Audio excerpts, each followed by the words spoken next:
And with Mr. Beyer, the technician, is Leonard Shepard, Vice President of ILC Industries Incorporated and the Program Manager for the Apollo development of ILC. He's been with the company since 1951.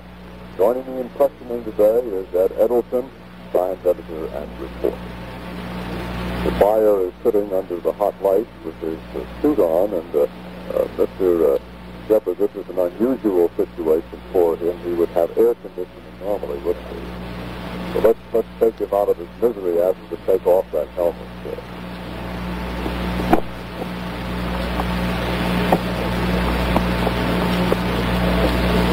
Mr. Beyer, is there a escape mechanism from the suit, or do you just have to manually take it off?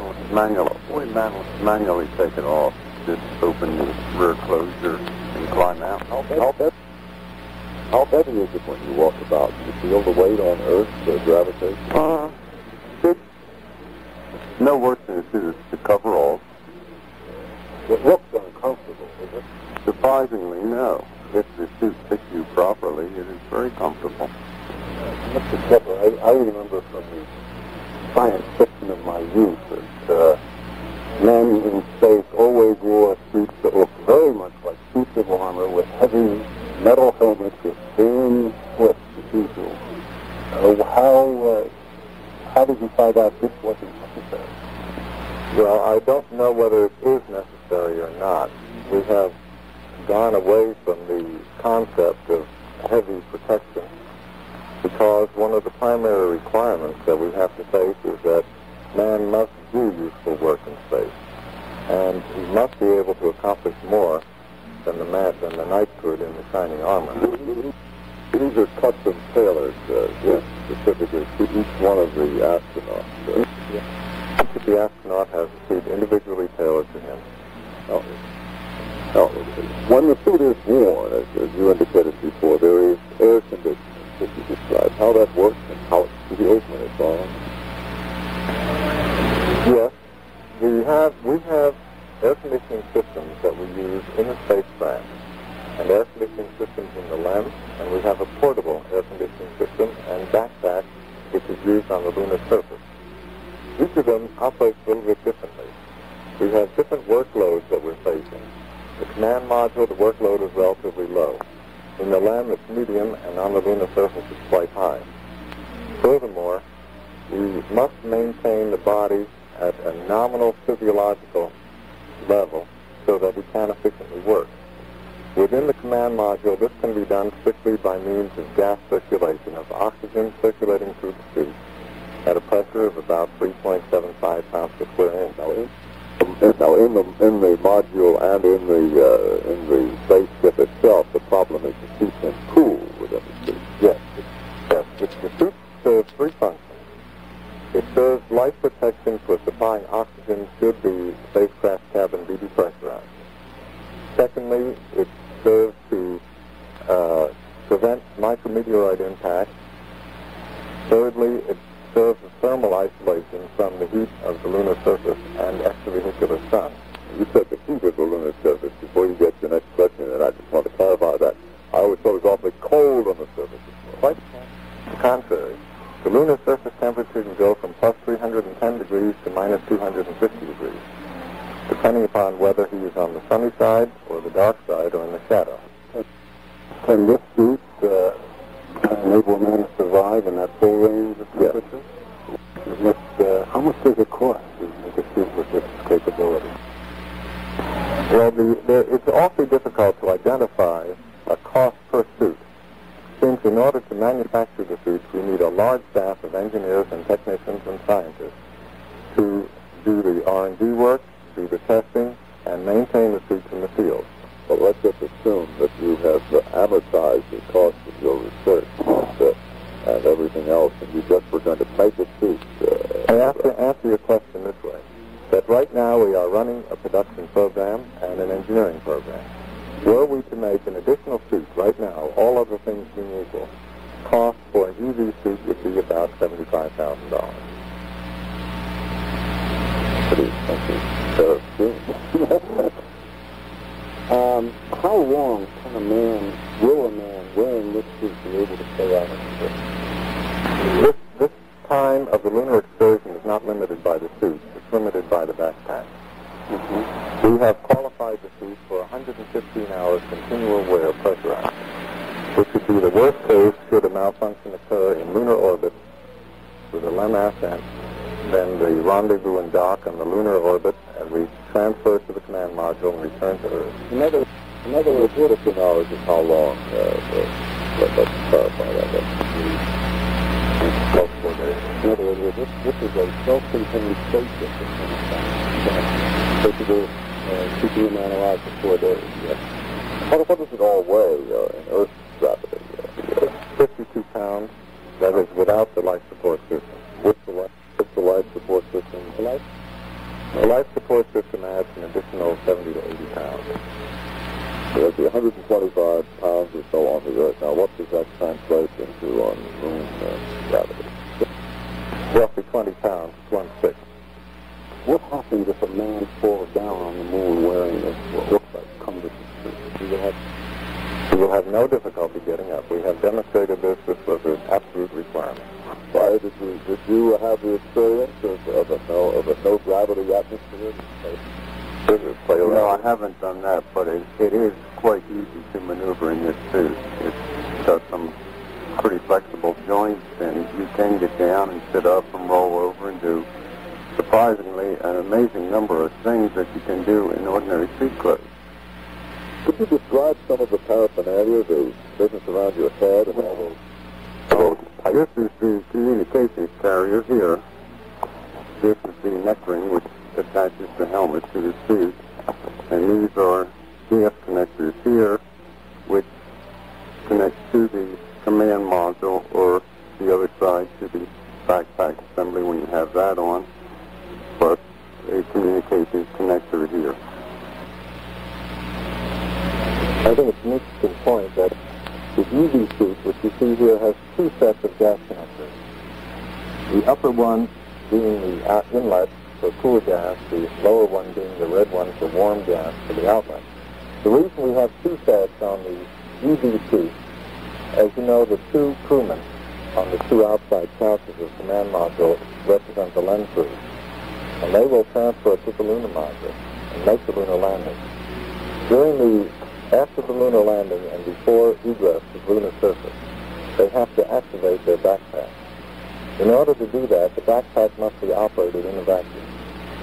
As such, they can maintain their connection to the LEM, environmental control system, while they hook up their backpack to the other one, then gradually depressurize the LEM, check out the backpack.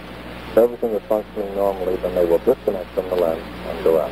All of this sounds like a good deal of fine work with the hands. Now, how could you manage that and still protect the fingers from out of space? Is there something special about those gloves? The gloves that you see here are the intravehicular gloves. They are quite dexterous.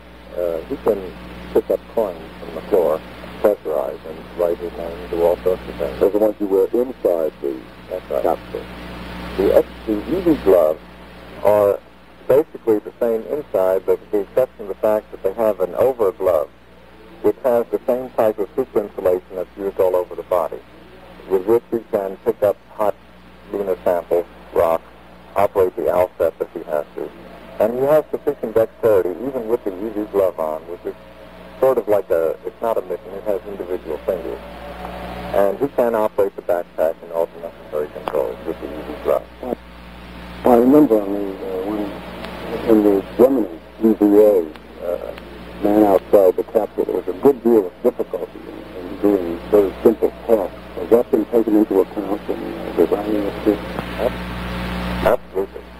The mobility of this suit is much higher than was ever available on either the Gemini or the Mercury program.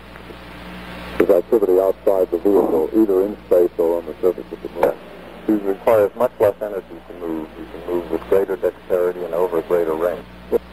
So what kind of changes were made to get him? Specially designed joints in the elbows, knees, thighs, wrists, shoulder are incorporated in this suit that have tremendously reduced the amount of effort and improved the range of the suit. Now, we don't want to get too personal about this, but what are you wearing underneath suit? I mean, normally, perhaps not today, but normally, if you were going into flight. If I was going into flight, I would wear what is termed a constant wear garment, which is essentially just a suit of long underwear. And for lunar travel on the surface, there is a cooling garment that goes underneath called the liquid-cooled garment, or LCG, which is operated by the backpack, which helps maintain the body temperature. What do you do about human waste disposal? During the normal spacecraft mission, human waste is disposed of in a conventional manner. The waste materials, the fluid waste materials, are boiled off in the vacuum. The solid waste materials are freeze-dried and stored. In the event of an emergency in which you cannot remove your suit, you have provision in the suit for emergencies such as that nature. He wears what is essentially a diaper and a device for collecting and transferring urine through the suit to a collection system. The urine valve is not visible on this suit, but it's in this area of the suit. So that would be the procedure on the surface of the moon? The procedure, there is no provision on the surface of the moon. Anytime he dons his suit under a condition in which he may be compelled to stay in the suit, in other words, a condition under which he may not be able to repressurize, he will have provisions in his undergarments for emergencies. That helmet looks very interesting. It looks very much like a football. What is it made out of? Anything special? Yes, it's made out of polycarbonate material, which has amazingly high impact strength. You can hit it, drop it, strike a blow in the spacecraft under 0G with very little danger of any permanent damage to the helmet. What have a civilian application? Is that material, for instance, be used for protective helmets for racing car drivers? Yes. Yes, as a matter of fact, ILC Industries does manufacture commercial helmets which are used by various police departments. You get no visual distortion through the curvature of that material? There is visual distortion. This is a major drawback of the material. However, we have improved forming techniques that the visual distortion is acceptable for the mission. Why do you have the bubble shape? I would think you have a flat pacemaker. It's a mandatory requirement that you have almost unlimited vision. Coupled with this, to operate the guidance system, you must maintain an eye relief distance, which is the distance from the surface of the eye to the optical instrument of about 2 inches. If we had a flat plate, it would make that much more difficult. What about when you wear goggles for protection from glare underneath that helmet? No, he will wear protection from glare outside the helmet. Another part of the suit which we don't have here today is the extravehicular visor assembly, which fits over the helmet and has 2 visors in its system. One visor to prevent undue cooling of the helmet on dark side operations, in which case you may get a deposit of fog or frost on it. The other one, which is a sun visor, contains a gold coating, and it protects your face from the ultraviolet and infrared radiation from the sun. I remember during the last Apollo flight, Apollo 7, the astronauts spent quite a bit of time outside the suit. Now, that was in Earth orbit. Will they be doing the same thing on the way to the moon? Very likely. The nominal mission plan calls for wearing the suit during all phases of powered or accelerated flight, in which there is a more than residual danger of accident to the spacecraft. I would say that they would take them off for most of the translunar flight. How long does it take to get in and out of the suit? We have a requirement, and we have demonstrated the requirement, that all 3 of the astronauts be able to don their suits within the spacecraft in 15 minutes. Especially after that tragic Apollo fire, I imagine fire retardation is one of the major turns and pitching